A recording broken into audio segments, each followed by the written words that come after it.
अस्सलाम वालेकुम नाजरीन, आप देख रहे हैं स्टेट क्राफ्ट और मैं हूं सैयद मुजम्मिल शाह। प्रोग्राम के आगाज़ में सियासी गुफ्तगू करने से पहले हम स्वात के इलाके ख्वाजा खेला में एक अफसोसनाक वाक़े की मजम्मत करेंगे, जहां एक मदरसे का 12 साला तालिब इल्म अपने उस्ताद के बेहमाना तशद्दुद का निशाना बन गया। अगर हम इस वाक़े पर मीडिया रिपोर्ट की बात करें तो स्वात वाक़े में सिर्फ एक शख्स मुलव्विस नहीं था। मदरसे में पढ़ने वाले मकतूल तालिब इल्म के साथियों ने बताया कि 3 असातिज़ा ने 5 घंटों तक बारी बारी जाँ बाक होने वाले तालिब इल्म को वहशियाना तशद्दुद का निशाना बनाया। अब इस वाक़े पर आज मुकामी हुकाम ने जो प्रेस कॉन्फ्रेंस की है, इसके मुताबिक इस वाक़े में मुलव्विस 10 अफराद को गिरफ़्तार किया गया। ये मदरसा जो इस वक्त सील है, वहाँ से लाठियाँ और जंजीरें बरामद की गईं, जबकि इंतज़ामिया ख़ुद कन्फर्म कर रही है कि मदरसे में दीगर पढ़ने वाले बच्चों पर भी तशद्दुद होने के सबूत मिले हैं। अब अगर इस वाक़े पर बात करने पर कोई ये समझता है कि यह मदारिस के ख़िलाफ़ एक प्रोपेगेंडा है और ये दलील दी जाती है कि पूरे मुल्क में तकरीबन इस तरह के वाक़यात होते हैं, लेकिन मदारिस को टारगेट किया जाता है, इनके लिए अर्ज़ है कि जहाँ पूरे मुल्क में होने वाले ऐसे वाक़यात काबिल मज़म्मत हैं, वहीं मदारस में होने वाले ऐसे वाक़यात भी इतने ही काबिल मज़म्मत हैं। इस वक्त सिर्फ वफाकुल मदारिस के ज़ेर इंतज़ाम 23,000 के करीब मदारिस मौजूद हैं, जिनमें 30 लाख के करीब तलबा ज़ेर तालीम हैं। अब जब इस किस्म के मुसलसल वाक़यात रिपोर्ट हो रहे हों तो हुकूमत को चाहिए कि वो उलमा के साथ बैठकर मदारिस की मॉनिटरिंग के लिए इक़दाम करें। सिविल सोसाइटी पर मुश्तमिल ऐसी कमेटियाँ बनाई जाएँ जो मदारिस का सरप्राइज़ विज़िट करें, चेक एंड बैलेंस हो। इस हवाले से माँ बाप और बच्चों को भी एजुकेट करने की ज़रूरत है, वरना इस किस्म के बढ़ते वाक़यात मुसलसल बदनामी का बायस बनते रहेंगे। प्रोग्राम में आगे बढ़ते हैं। सियासत की बात करें तो 9 मई वाक़यात पर सज़ाएँ सुनाने जाने का अमल तेज़ हो गया है। कल हमने देखा कि सरगोदा और लाहौर में इंसदाद दहशत गर्दी की अदालतों ने तहरीक इंसाफ के कई रहनुमाओं को सज़ाएँ सुना दी, जिनमें डॉक्टर यास्मीन राशिद, मियाँ महमूदुर रशीद, सेनेटर एजाज चौधरी, साबिक गवर्नर पंजाब उमर सरफराज चीमा और opposition leader Punjab assembly Malik Ahmad Bhachar के नाम शामिल हैं, जिनको 10-10 साल कैद की सज़ाएँ दी गईं, जबकि दूसरी जानिब शाह महमूद कुरैशी को 9 मई के मुकदमे से बरी कर दिया। अब इन फैसलों को PTI मुतनाज़े जबकि हुकूमत मुनसिफाना करार दे रही है, लेकिन ये ग्राउंड रियलिटी है कि PTI के पास ऑप्शंस महदूद होते जा रहे हैं। PTI ने 5 अगस्त को मीनार पाकिस्तान पर जलसे का ऐलान करके इजाज़त के लिए बाकायदा दरख्वास्त जमा करवा दी है, लेकिन तहरीक इंसाफ की लीडरशिप, जिनमें धड़ेबंदियाँ वाज़े हो चुकी हैं, जहाँ बयानिए में भी तज़ाद वाज़े है, वहाँ एक कॉन्फिडेंट हुकूमत को किस तरह सियासी तौर पर चैलेंज कर पाएगी और क्या अपनी एहतजाजी तहरीक के मकासद हासिल कर पाएगी या नहीं। इन तमाम मौज़ूआत पर गुफ्तगू का आगाज़ करते हैं। तहरीक इंसाफ के सीनियर रहनुमा रऊफ़ हसन साहब ज्वाइन कर रहे हैं। शुक्रिया आपके वक्त का रऊफ़ साहब। ये कल जो 2 अलग अलग फ़ैसले आते हैं अदालतों से, अब इसमें पंजाब असम्बली के अपोजिशन लीडर भी मौजूद हैं जिनको सज़ा हुई, कौमी असम्बली के रुकन अहमद चट्टा साहब भी इस केस में मुलव्विस हैं। 10-10 साल की सज़ाएँ होना, जो प्लान था, जो कहा जा रहा था 5 अगस्त को मीनार पाकिस्तान पे जलसा होगा, एहतजाजी तहरीक को पीक पर पहुंचाया जाएगा, ये तो बहुत बड़ा डेंट नहीं है पार्टी की ऑर्गेनाइजेशन में कि अगर पंजाब की लीडरशिप ही बैकफुट पर है तो फिर लोग कहाँ से निकलेंगे। थैंक यू मुजम्मिल साहब जी, आप सही कह रहे हैं कि ये एक सेटबैक है। लाजमी बात है, हमारी जो टॉप लीडरशिप है अगर वही अवेलेबल नहीं है तो वो ऑब्वियसली एक सेटबैक होएगी, लेकिन हम पूरी कोशिश करेंगे कि इस सेटबैक को जितना बेहतर से बेहतर तरीके से मैनेज कर सकें वो करेंगे हम। 5 अगस्त को तारीख का जो है प्लान वो अभी अपनी जगह मौजूद है। अगर इस सिलसिले में कोई फर्दर इंस्ट्रक्शंस आती हैं तो वो फिर उसके हिसाब से उसको देख लेंगे, लेकिन डेफिनेटली ये एक सेटबैक है हमारे लिए in terms of organizing the whole thing. और ये जो सजाएं हुई हैं इस पर जिस तरह से PTI का ऑफिस तो जिस तरीके से हुई है, अगर आपने उसकी डिटेल्स पढ़ी हैं तो इंसान हंसी के अलावा और कुछ आता नहीं है और तकलीफ होती है कि जी अगर पाकिस्तान में इंस्टीट्यूशंस का ये हाल हो गया है, खासकर अदलिया जो कि 26वीं आईनी तरमीम के बाद जिंदा दरगौर हो चुकी हुई है। 2 विटनेसेस की बेसिस के ऊपर ये सजाएं हुई हैं जी। एक विटनेस ने कहा जी कि मैं जो है वो सोफे के पीछे छुपा हुआ था, और एक ने कहा जी कि मैं जो टेबल था जिसके ऊपर बैठे हुए थे उसके नीचे छुपा हुआ था। अगर मैं आपको ले जा सकता हूँ, खान साहब का जो टेबल है उसको देख लीजिए कि क्या उसके नीचे एक बिल्ली भी आ सकती है कि नहीं। वो छोटे से टेबल के ऊपर बैठा करते थे। और दूसरा जो बहुत बड़ा जो कि पंक्चर हुआ था इनका प्रोसिक्यूशन का जो केस था, उसमें एक बंदा जो कि कहता था कि मैं सोफे के पीछे बैठा हुआ था, जब रोजनामचा जो है उसका वो बुलवाया गया अदालत में, तो पता चला कि उस दिन तो वो ड्यूटी के ऊपर आया ही नहीं था, वो गैर हाजिर था। तो उसके बावजूद फैसले क्योंकि पहले से डिक्टेट हो चुके हुए थे, तो इसलिए कोई फर्क नहीं पड़ा और सजाएं दे दी गई। मेरा ख्याल है कि इससे ज्यादा कमजोर प्रोसिक्यूशन का केस पाकिस्तान की 76 साल तारीख में कोई नहीं प्रेजेंट हुआ। और खासकर इसको अगर देखा जाए कि इसके ऊपर सजाएं हुई मुजरिमीन को, एलिज्ड मुजरिमीन को, तो ये एक अब तो पंजाबी में कहते हैं जी कि वो हादसा बन जाना, तो ये अब अदलिया जो है वो एक हादसा बन चुकी हुई है। अब देखते हैं कि आगे कहते हैं, क्योंकि हम तो अपील में जा रहे हैं, इसको हाई कोर्ट में अपील करेंगे, लेकिन वहां भी डिस्क्रेशनरी पावर्स आ जाएंगी कि वो अपील कितनी देर में लगती है। खान साहब की एक अपील है जिसको कि जो 8 महीने हो गए, 8 महीने से ज्यादा हो गए हैं, और वो अभी तक उसकी प्रॉपर हियरिंग जो है वो नहीं हुई हाई कोर्ट में। तो ये ऑब्वियसली जो ऑब्जेक्टिव है वो ये है कि पार्टी को क्रिपल करना है, पार्टी की लीडरशिप को मजबूत करना है। लेकिन रऊफ साहब, जो ऑफेंसेस हैं अब उस पर जो हुकूमत भी इल्ज़ाम लगाती है, बैरिस्टर अकील ने प्रेस कॉन्फ्रेंस की, तलाल चौधरी साहब ये कह रहे हैं एक DIG की आंख ज़ाया हो गई, वो आज तक कोमा में हैं, 82 पुलिस वालों को ज़ख्मी किया गया, तकरीबन 18 मकामात पर लाहौर में आप सब ने आग लगा दी, और वीडियोज़ मौजूद हैं कि आप काफ़िलों को लेकर जा रहे हैं कि अब उस तरफ जाना है, इस सरकारी अमलाक को डैमेज करना है। तो ये जो ऑफेंसेस हैं ये इतने सीरियस थे कि वो तो जस्टिफाई कर रहे हैं, वो कह रहे हैं इंसाफ मिलना ही अब शुरू हुआ है और अभी तो और भी फैसले आने हैं आपके अगेंस्ट। देखिए, ये एलिगेशंस हैं, एलिगेशंस को साबित करने के लिए आपको एक पूरा प्रोसेस है, एक लीगल प्रोसेस उसमें से गुजरना पड़ता है। और इसमें सबसे इंपॉर्टेंट जो सबूत फ्राहम किया जा सकता था, वो अगर हमारे काफिलों की फुटेजेस मौजूद थी इनके पास, तो क्या वो CCTV फुटेजेस नहीं मौजूद, जिससे कि ये इल्जाम जो था वो साबित हो जाता, लोगों की आइडेंटिटी जो थी वो स्टैब्लिश हो जाती और पता चलता कि हाँ वो किसी गलत किस्म के काम में मुलव्वस, सबूत उसका मिलता था।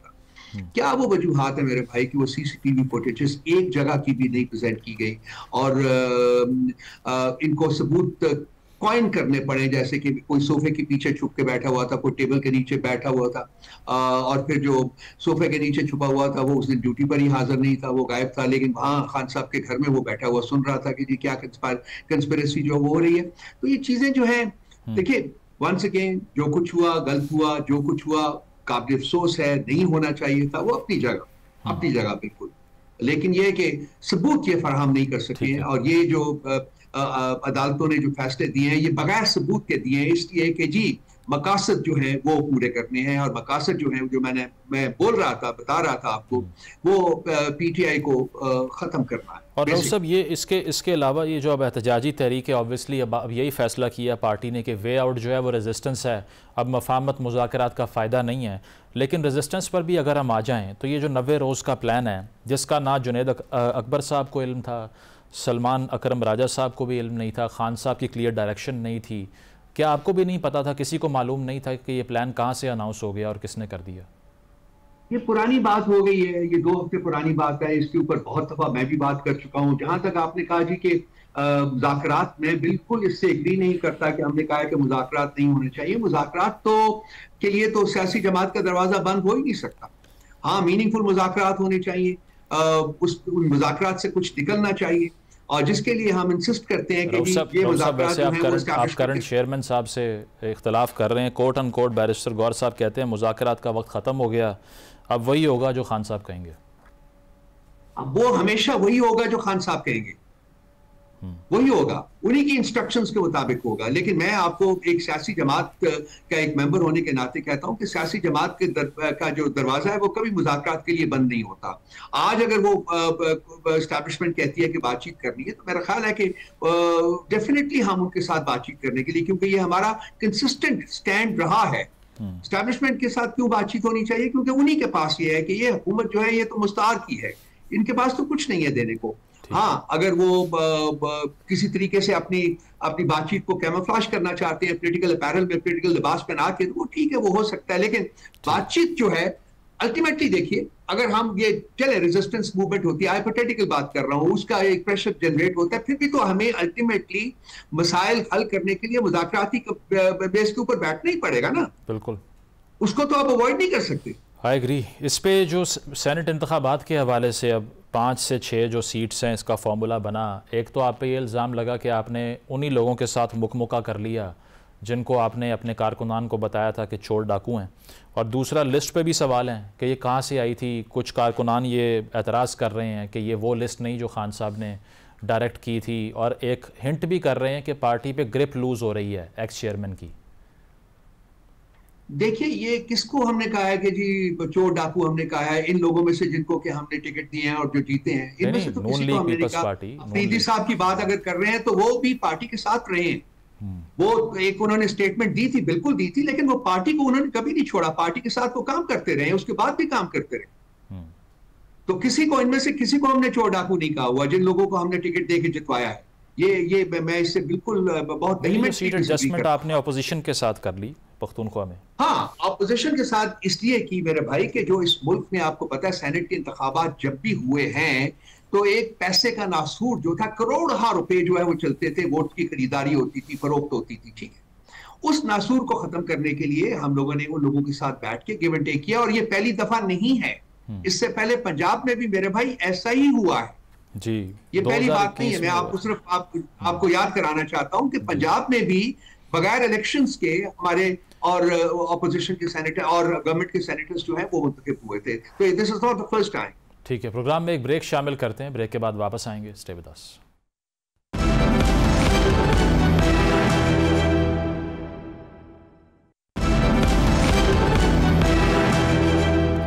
वेलकम बैक नाजरीन, डिस्कशन को कंटिन्यू करते हैं। गालिबन आपकी नज़र से गुजरा और मरवत साहब ने गुज़श्ता रात एक इंटरव्यू दिया, बहुत सख्त बातें की। अलीमा खान साहिबा को कहा कि इनसे बड़ा कोई गद्दार नहीं है। ये कहा कि जो लिस्ट खान साहब ने फराहम की थी, अलीमा खान साहिबा ने बैरिस्टर सैफ को कॉल की और कहा कि लिस्ट मेरे पास लेके आओ, और सब तब्दील कर दिया। मिशाल यूसुफजई का नाम निकाल दिया क्योंकि वो बुशरा साहिबा के करीब हैं, और सारी मनूवरिंग पार्टी में वही कर रही हैं। खान साहब के ऑर्डर भी अप्लाई नहीं हो रहे। और आपका ख्याल है कि मैं मर्रत साहब की बात का जवाब दूंगा? I think I will not like to, but he has had certain significance, he has a वो कौन है? Who is he? नहीं, election, he is not a member of the party. अच्छा, उसको कैसे पता चला ये सारा कुछ जो उसने बयान किए? सही, आप बताएं ना मुझे। ये क्या वो पार्टी का हिस्सा है? क्या उसने कोई अंदर बैठ के कोई उसने मीटिंग अटेंड की है? क्या उसको इनसाइड स्टोरी पता है? आपको किससे पता की है? He's been expelled from the party. He's not a member of the party. So I don't think I would like to degrade myself to talk to respond to what he has been saying. अच्छा, और कोई tug of war नहीं है party में, मुख्तलिफ factions नहीं है? Do you deny that? आप आरा होती हैं, इतनी बड़ी पॉलिटिकल पार्टी है मुजम्मिल साहब, इसमें आरा होना कोई अनहोनी बात नहीं है। आरा होती है और होनी चाहिए।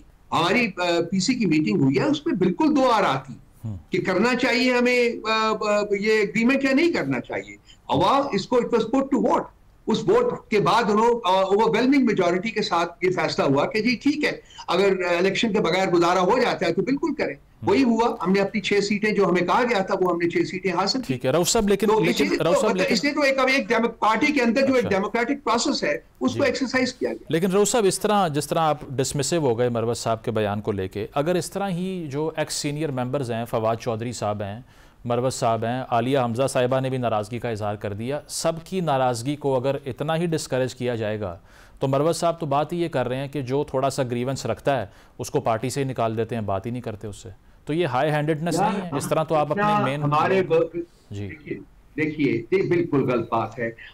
केपी में 5 लोग जो हैं उन्होंने इसके खिलाफ प्रोटेस्ट किया है, उन्होंने एक जलसा भी किया है, उन्होंने प्रेस कॉन्फ्रेंस भी की है। क्या हमने उनको पार्टी से निकाला है? हम उनके साथ बैठे हैं, उनसे बातचीत की है, हम अपने वर्कर की इज्जत करते हैं, एहतराम करते हैं, हम उनकी बात को सुनते हैं। भाई ये हमारा कल्चर नहीं है कि हम पार्टी से निकालें। बाकी जिसका आपने जिक्र किया है वो जो टाउट ब्रदर्स हैं, वो भी मरवत साहब के कैटेगरी में आते हैं।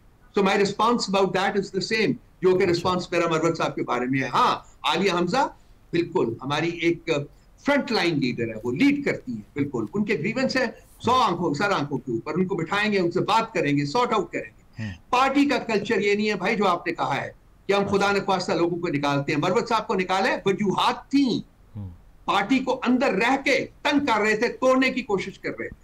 अच्छा, और भी जो लोग हैं जिनका नाम आप लेते हैं वो यही रोल प्ले कर रहे हैं। नहीं, बट फिर बैरिस्टर गौर साहब को खान साहब से मिल के ये रिक्वेस्ट करने की क्या ज़रूरत पेश आ गई कि जो एहतजाज ना करे उसे पार्टी से ना निकालें, इतनी सख्ती ना करें? कल्चर है ना, इसका मतलब है।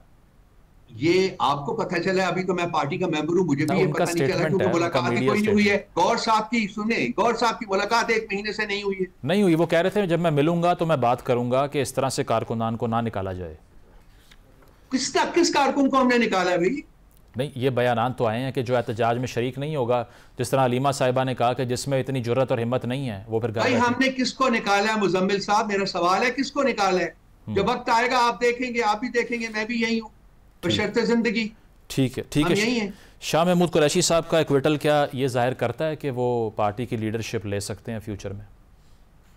देखिए, शाह महमूद कुरैशी साहब के बारे में जो उनके विटनेसेस थे उन्होंने नहीं कोई सबूत फराहम किया। उस दिन मुझे खुद जाती तौर के ऊपर पता है कि शाह महमूद साहब कराची में हॉस्पिटल में थे कि उनकी बेगम साहबा जो है वो हॉस्पिटल में दाखिल थी। ये हकीकत है, सबको पता है।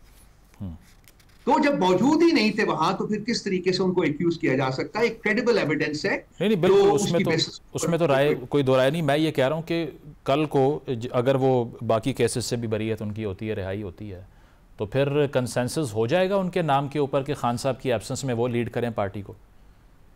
देखिए, कंसेंसस होने से पहले खान साहब ने बताना है कि क्या करना है, ठीक है? खान साहब जब बताएंगे तो उसके बाद बात। अच्छा, लेकिन पार्टी के अंदर राय डिवाइडेड नहीं है उनकी पर्सनैलिटी को लेके? अभी डिस्कस होने की, डिस्कस ही नहीं बात हुई। अभी क्या, अभी तो सिचुएशन, अभी तो उनके खिलाफ 8 मुकदमे और है। बिल्कुल है। जब एक मकाम के ऊपर पहुंचेंगे तो ये बात खान साहब बताएंगे जी कि क्या करना है। आगे की डायरेक्शन वो देते हैं, आगे की गाइडेंस वो करते हैं। उसके बाद पार्टी एक्ट करती है। ठीक है। 5 अगस्त के हवाले से जो दरख्वास्त दी गई है, अब उसमें कहा गया है कि शाम 4 बजे से रात 10 बजे तक की परमिशन दी जाए मीनार पाकिस्तान पे जलसा करने की। क्या एक्सपेक्टेशंस हैं? एक तो ये गिरफ्तारियां और साथ ये कि जो सज़ाएं हो रही हैं, इससे कतई नज़र अगर फिर भी पार्टी कोई पावर शो करने के लिए जाती है तो क्या एक्सपेक्टेशन है? क्रैकडाउन होगा, परमिशन मिल जाएगी, क्या करेंगे? जबीर साहब, अभी तक की जो ट्रेडिशन रही है पिछले 3 साल में, वो तो क्रैकडाउन की है ना, वो तो गोलियां चलने की है, ठीक है? इस दफा भी जो हो रहा है 5 अगस्त से पहले जिस तरीके से सजाएं लिटरली टोकरियों के हिसाब से दी जा रही है, टोकरियों के भर के दी जा रही है, तो उससे तो यही जाहिर हो रहा है कि जी डेफिनेटली वो क्रैकडाउन करेंगे। तो प्लान भी है, देखते हैं, प्लान भी है इन केस ऑफ क्रैकडाउन। देखते हैं कि जी उनका जुल्म और जबर ज्यादा है या हमारा हौसला और बर्दाश्त ज्यादा है, हम देखेंगे। अच्छा, प्लान ये भी तो है, पुरानी लड़ाई है, आपको पता है भाई। वो क्रैकडाउन जब होता है उसके बारे में जब हम प्लान तो बनाएंगे, लाजमी बात है। प्लान शायद ऑलरेडी भी बन चुका हुआ है, लेकिन मुझे वो इस फोरम के ऊपर डिस्कस करने की इजाजत नहीं है, ना मैं करना चाहूँ। ठीक है, बहुत बहुत शुक्रिया। रऊफ हसन साहब हमारे साथ मौजूद थे। उन्होंने कहा कि क्राइम की पॉसिबिलिटी है, चूँकि ये जो करंट हुकूमत है जब भी तहरीक इंसाफ एहतजाज करती है तो एक टसल और कन्फ्रंटेशन होती है। ब्रेक शामिल करते हैं, ब्रेक के बाद वापस आएंगे। Stay with us.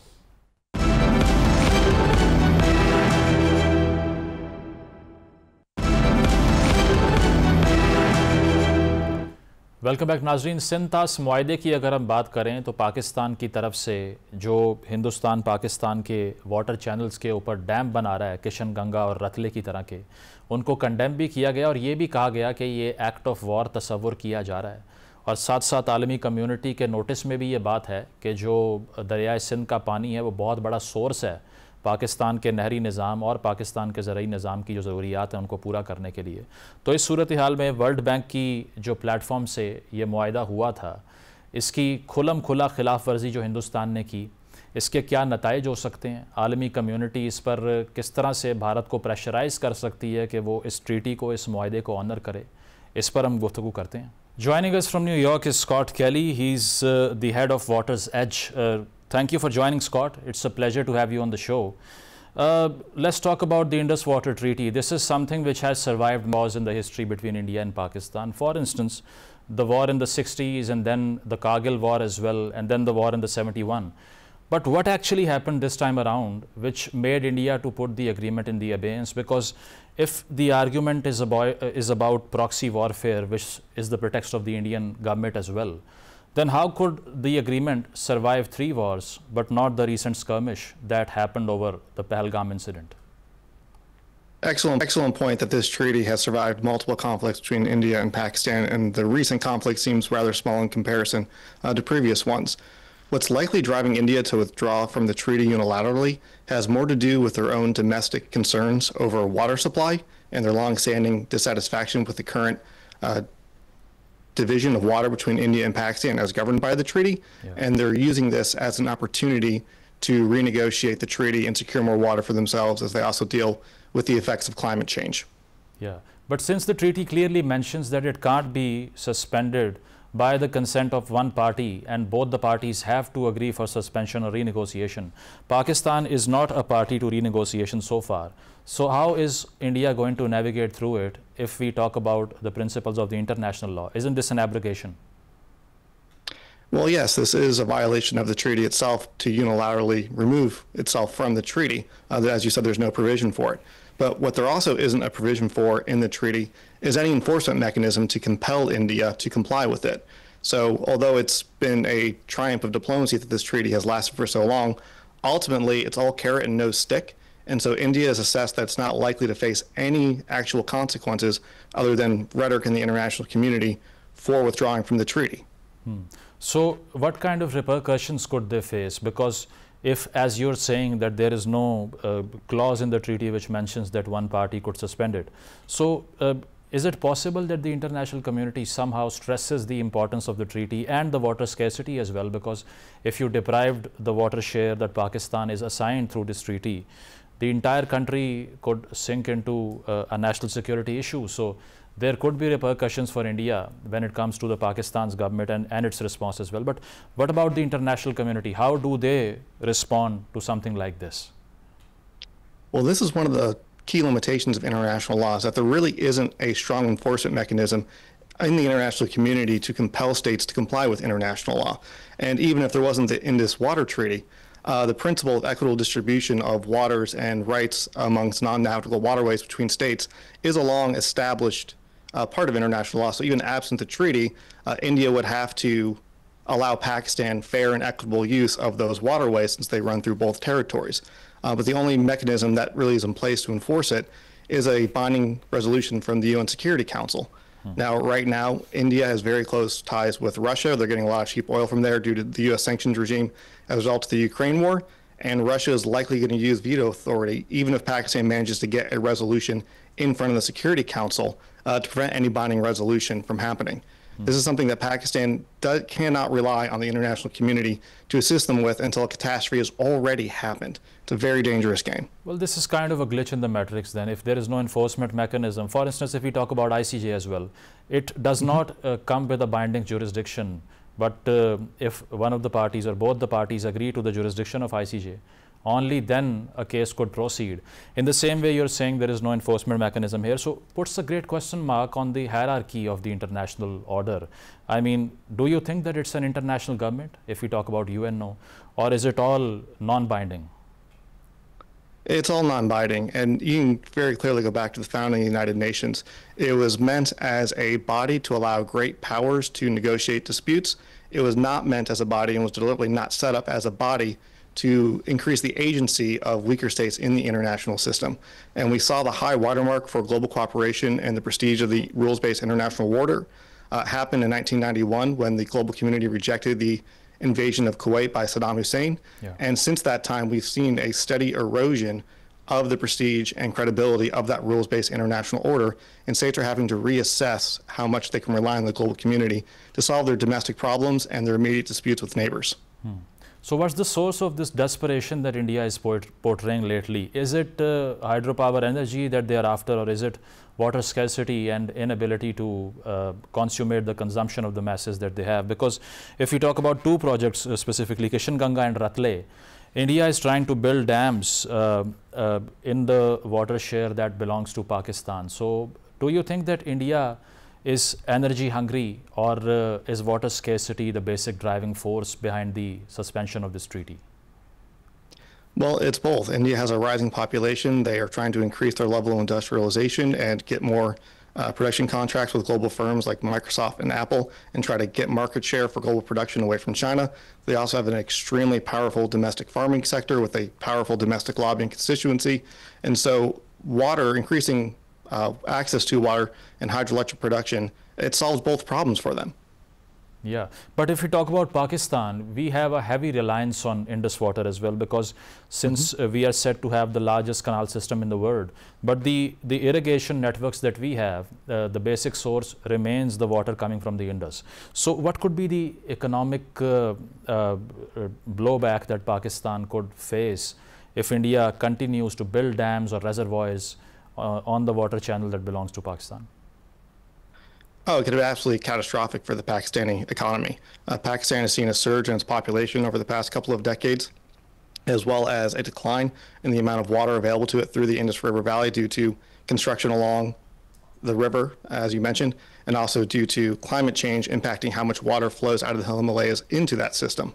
But the actual impact on Pakistan, it could cause a mass starvation event very quickly if even they went through one catastrophic season of bad agriculture.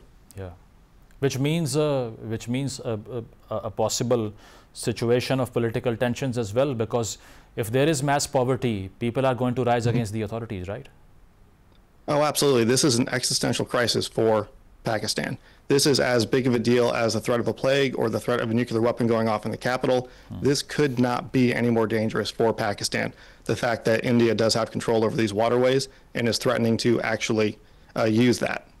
So this, I mean, the way that you have put it, Pakistan's reliance on Indus water is quite serious. So do you think that the international community has the acknowledgement that Pakistan could be put in a situation of do or die if this continues to happen? Because if you take away our water share, you take away our food security as well. And if you take away our food security, there are going to be political tensions, repercussions because of this.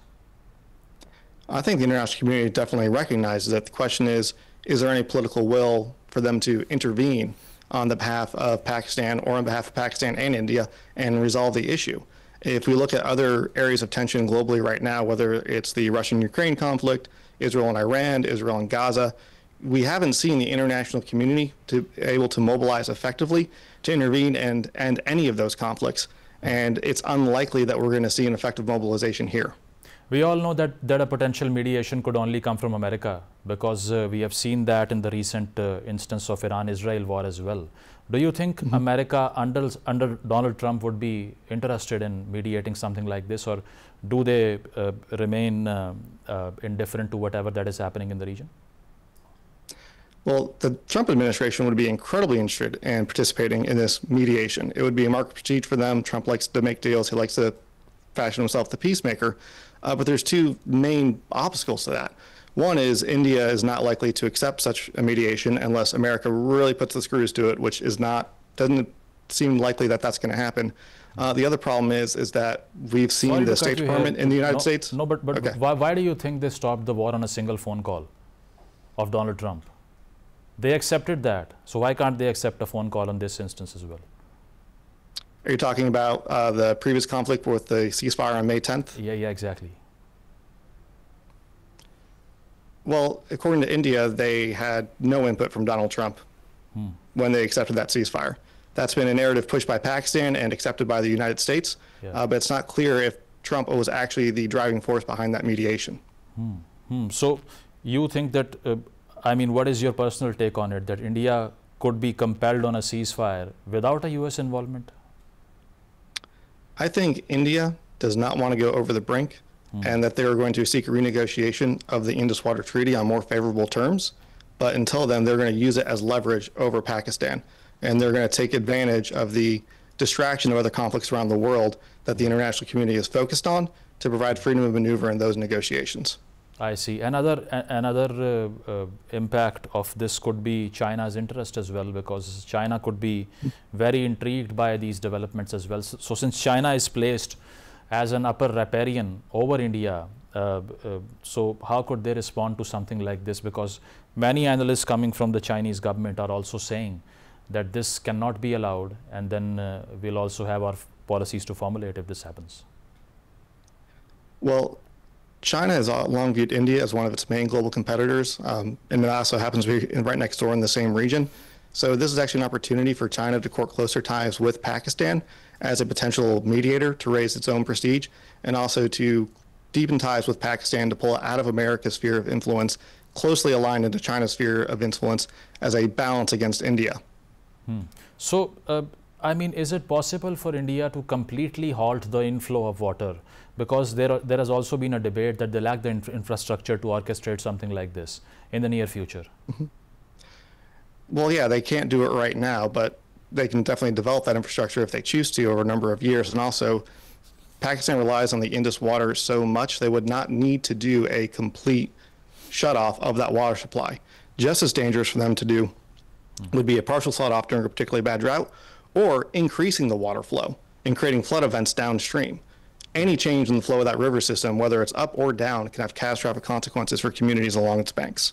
Yeah. So since we all know that World Bank is a third-party guarantor to this agreement as well, so their silence has been really strange as far as to Pakistani audiences.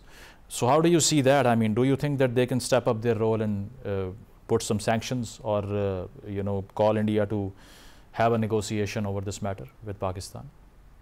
They can certainly call, but again, there's no enforcement mechanism in the treaty, and their role is just to be an administrator. So it's not clear what leverage they would have over India in this case. No monetary fines as well? They can't do anything there as well? What they can do and what they're willing to do are two very different things. I see. So moving forward, since you said there are no enforcement mechanisms, so this is quite a realist perspective, something that John Mearsheimer has also stated.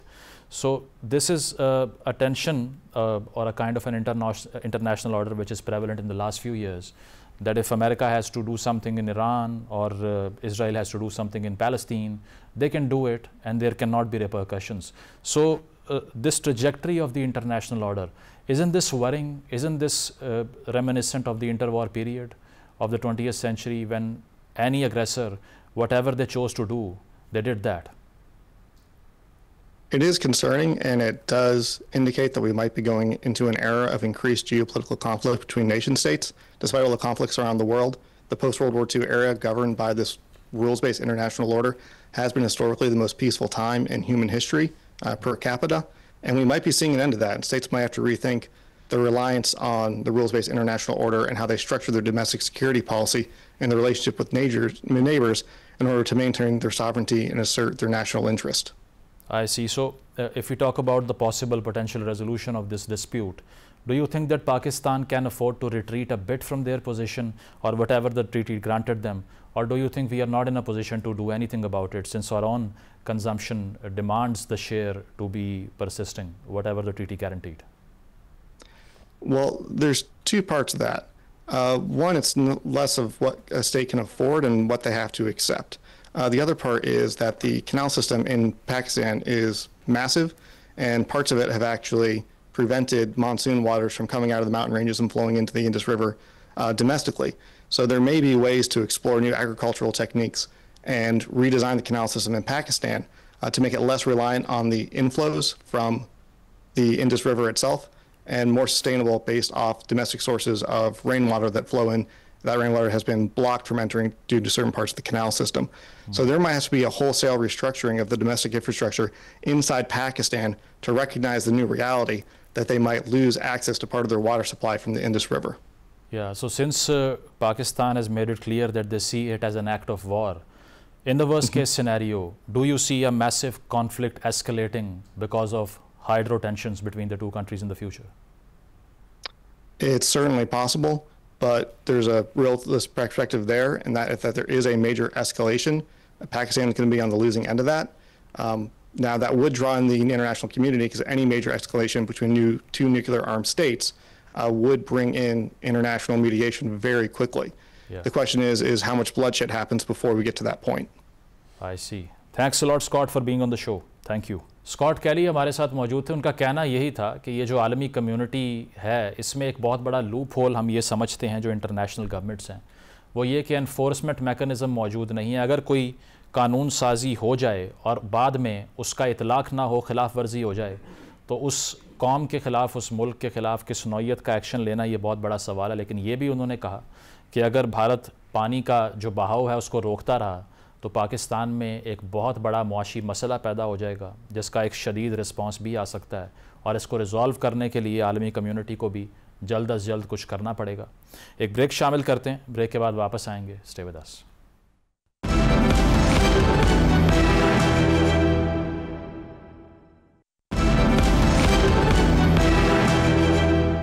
नाज़रीन, programme आपने मुलाहिज़ा किया, feedback ज़रूर दीजिएगा। इजाज़त दीजिए, अल्लाह हाफ़िज़।